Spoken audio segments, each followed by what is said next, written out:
우리는 짐승의 표와 666 적그리스도의 통제 시스템이 우리 앞에 다가올 경제적인 통제 시스템이자 종교적인 통제 시스템이 될 것임을 살펴봤습니다. 하지만 세상 사람이 아닌 진정한 성도에게 찾아올 이 마지막 때의 적그리스도의 시험을 우리는 복음서의 예표적 사건 속에서도 엿볼 수 있습니다. 그 첫 번째는 주님께서 40일을 밤낮으로 금식하신 후 사탄에게 광야 시험을 받으실 때의 첫 번째 시험이 왜 굳이 먹는 시험이었는가 하는 점입니다. 어쩌면 그 공생애를 시작하면서 사탄에게 받으신 우리 주님의 그 첫 번째 시험은 종말에 사탄에게서 또한 적그리스도 시스템에서 받을 우리 마지막 때의 짐승의 표 시험을 예표하는 것은 아닌가.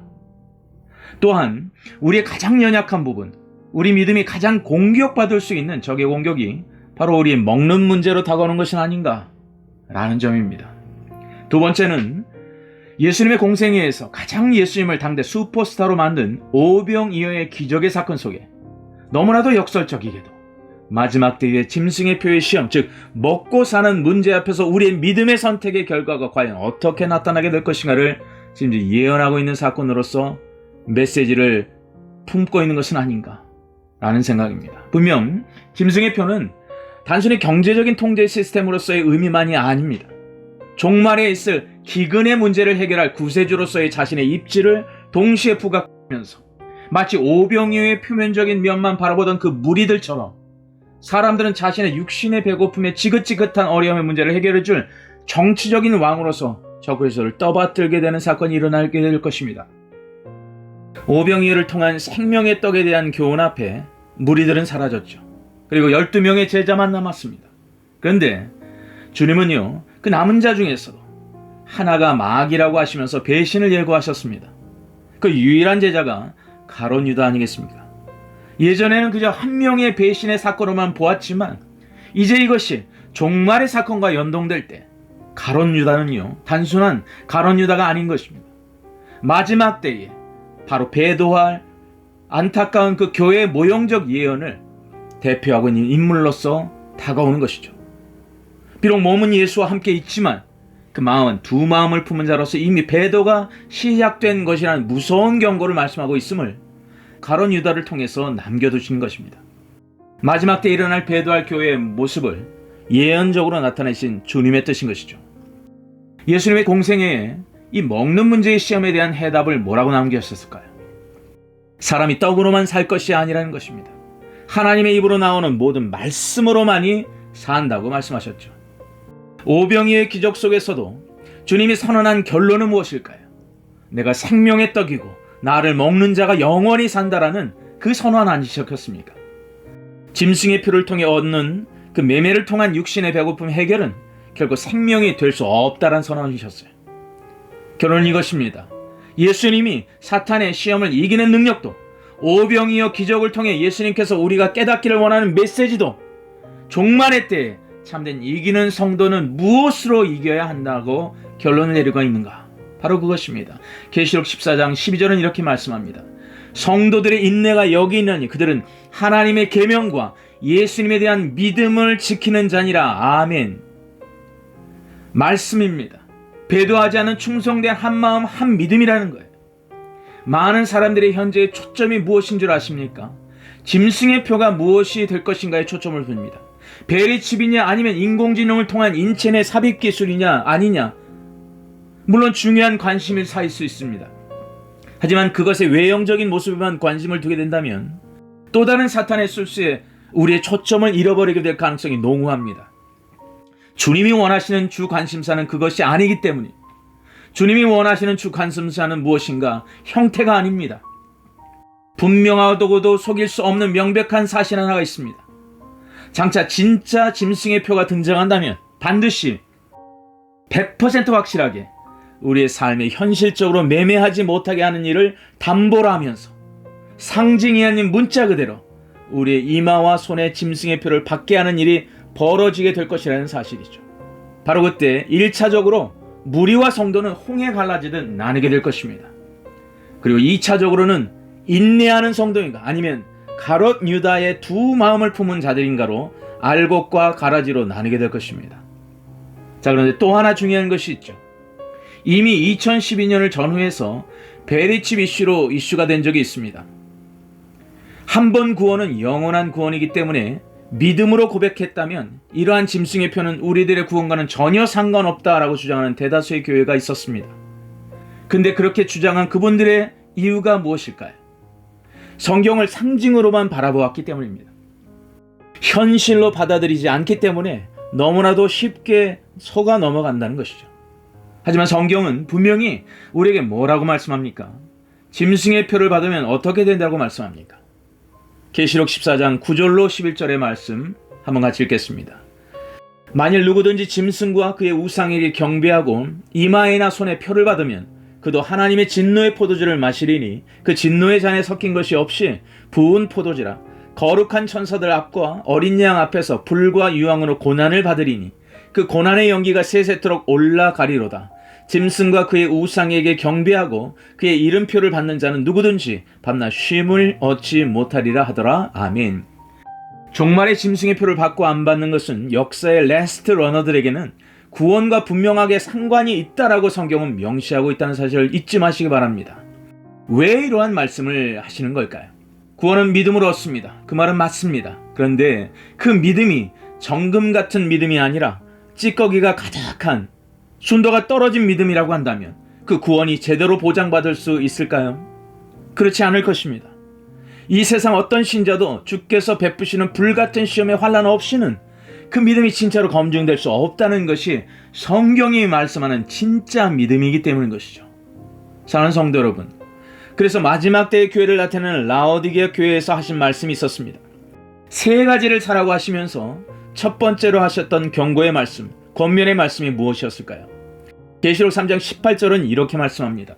내가 너를 권하노니 내게서 불로 연단할 금을 사서 부유하게 하고 흰옷을 사서 입어 벌거벗은 수치를 보이지 않게 하고 안약을 사서 눈에 발라보게 하라. 세 가지 사야 할 것으로 첫째, 불로 연단할 금을 사라고 합니다. 그것이 진정한 부유라고 말씀하시면서 말이죠. 둘째는 흰옷을 사랍니다. 벌거벗은 수치에 민낯을 보이지 않게 하랍니다. 셋째, 안약을 사라고 말씀합니다. 이유는 볼 수 있게 하기 위함입니다. 자, 그렇다면 그 첫째에 해당하는 불로 연단할 금을 사라는 말은 구체적으로 무엇을 의미하는 말일까요? 여러분, 사다에 해당하는 공통적인 헬러 단어는 아고라조라고 말합니다. 그런데 이 단어의 어원은 마켓플레이스, 즉 시장, 물건을 살 수 있는 타운센터를 의미하는 아고라에서 유래했습니다. 자, 그런데 무언가를 마켓플레이스에서 사고 파는 행위는 그에 상응하는 대가 지불의 과정을 반드시 전제하죠. 그렇다면 연단할 금을 산다는 말 속에는 어떤 뜻이 내포되어 있을까요? 연단하다의 동사는 헬라어로 푸르라고 합니다. 그런데 이 동사는 또한 성경에서 하나님의 불, 하나님의 불을 뜻하는 피르라는 단어에서 파생했습니다.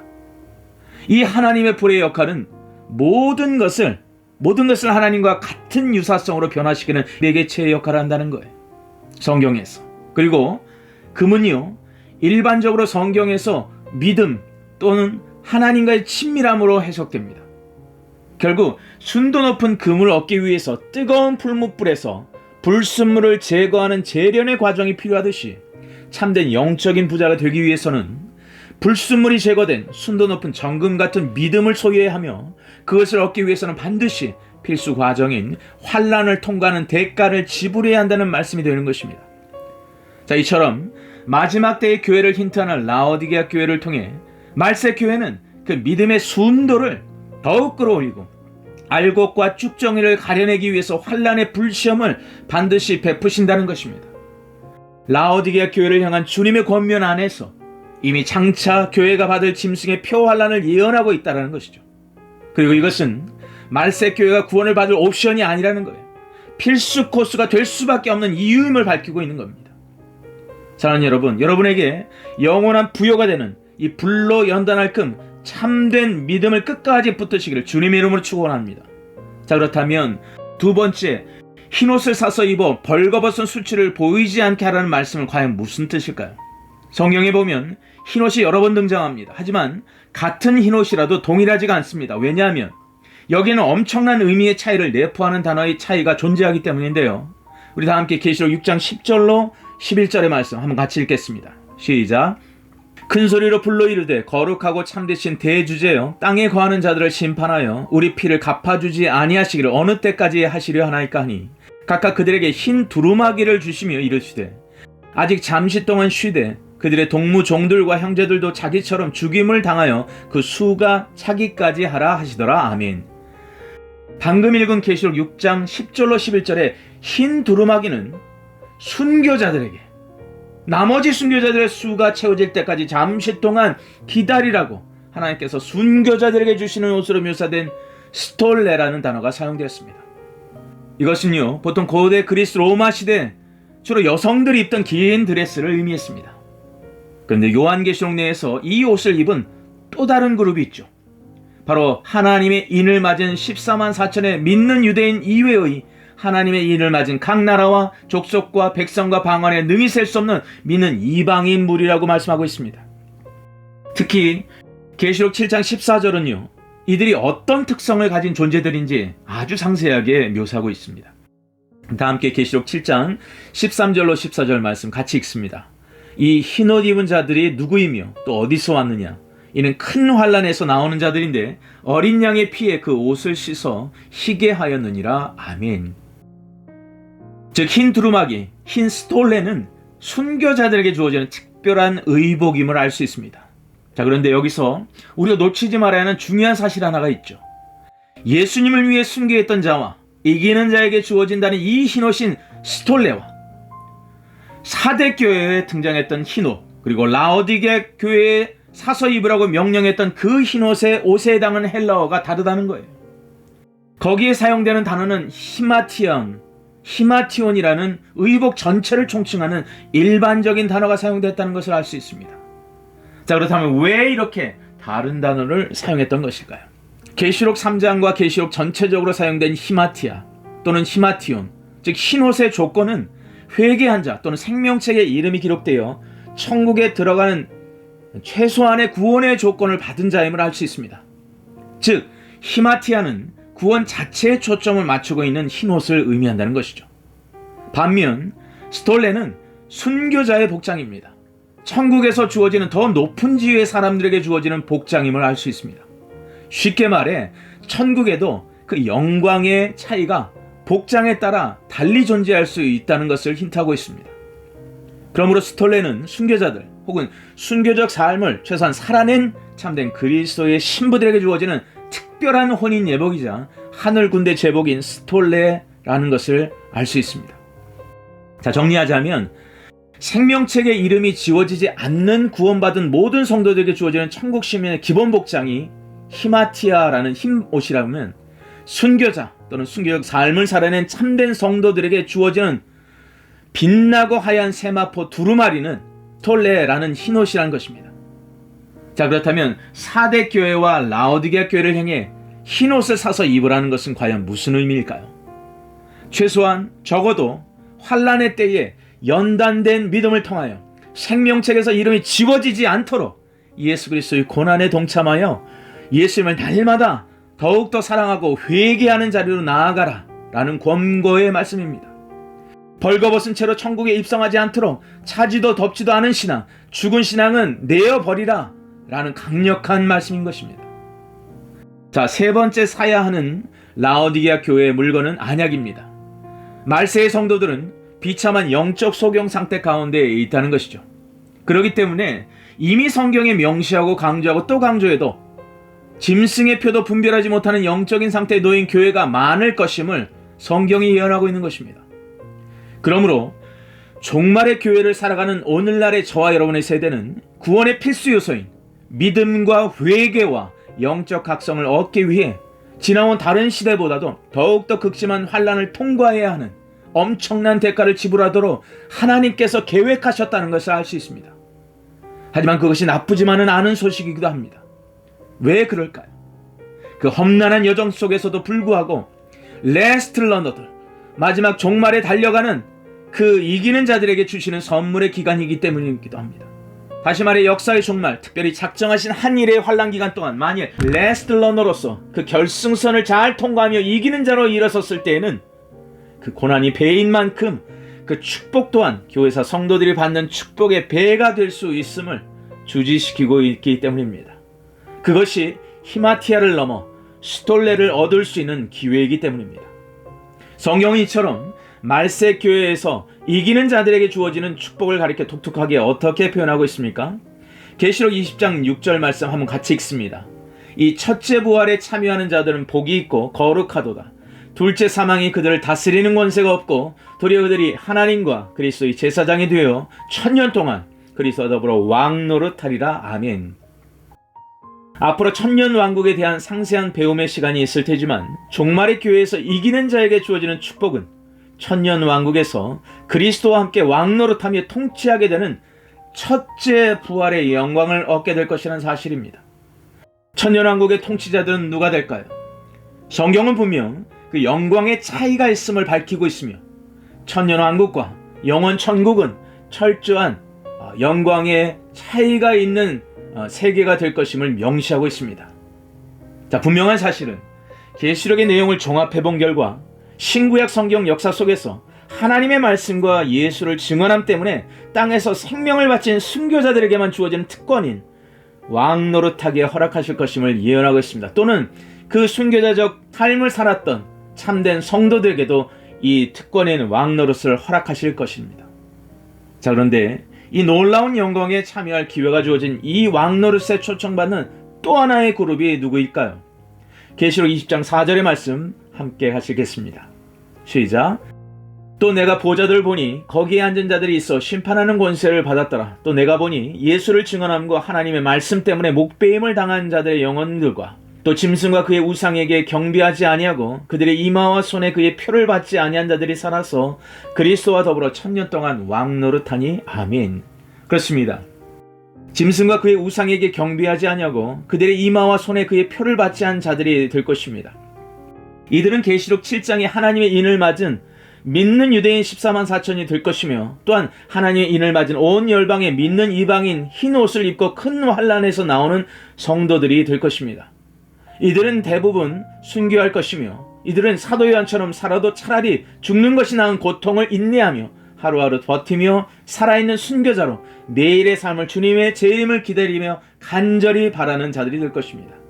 그리고 짐승의 표를 거부한 마지막 순교자의 피가 큰 성 바벨론에 뿌려져서 순교자의 남은 수가 다 차게 될 때 마침내 예언된 하나님의 마지막 나팔이 울리고 마지막 진노의 대접과 함께 번개와 우레가 치며 땅에서는 큰 지진과 하늘에서는 하나님의 진노의 큰 우박이 쏟아져 내리게 될 때 무덤이 열리고 순교자들이 죽은 몸이 다시 부활하고 살아있는 성도들이 죽음을 겪지 않고 산채로 부활하여 공중으로 들림받아 어린 양의 혼인잔치에 참여하는 그 영원한 영광의 순간이 올 것입니다.